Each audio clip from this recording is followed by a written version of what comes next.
These are 5 true crime cases that Netflix should cover in the Monster series. Both the Menendez brothers and the Dahmer series were both bangers, and it's already been confirmed that we're getting the Ed Gein series next. So this got me wondering, who else should they cover? To no one's surprise, I think the John Wayne Gacy story would be absolutely crazy. We're talking 33 different unalivings, all done by a dude who performed as a clown, which gave him the nickname Killer Clown, which a lot of people say is the inspiration behind Pennywise. I think this series and the Dahmer series can kind of tie in together. Next, I think they should do Richard Ramirez, aka the Night Stalker. This man had the 80s going insane. And the crazy thing about it is, bro, his crimes only lasted from April of 84 to August of 85. In that short amount of time, he had the entire city of Los Angeles paranoid. This show and the Gacy show could really get dark. Another true crime case that I would love to see adapted into this series will be Lonnie David Franklin Jr., aka the Grim Sleeper. This is one of those little known true crime cases because you'd be surprised to know that this dude was doing this shit from 1984 to 2007. Granted, it wasn't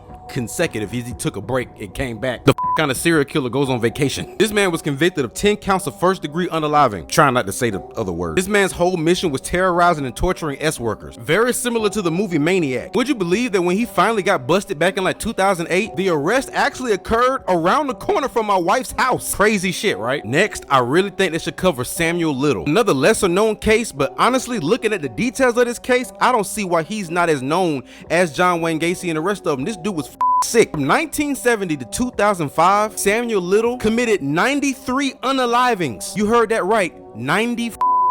And what's crazy is he just died on December 30th of 2020. And last but certainly not least is something that hits real close to home for me, and that would be the Atlanta child murders that occurred from 1979 to 1981. The man who was convicted of these crimes was a man known as Wayne Williams. Williams, by the way, is still alive in prison. And the crazy thing about this is he was really only convicted of 2 unalivings of 2 grown men. But the details of that story compared to the Atlanta child murders that were going on matched up so much that they just pretty much said, well, I guess he did those too. So honestly, for all of these years, it's been kind of a question around the city of Atlanta of if Wayne Williams actually did it. The main thing that made people believe that he did do it is that as soon as he went to jail, the murder stopped. This is one of those taboo things around Atlanta that you really don't talk about too much. But all right, y'all, those are 5 true crime cases that I would love to see Netflix adapting to their Monster series. Y'all comment below some other true crime cases that you like to see. And like I always say, man, y'all stay spooky.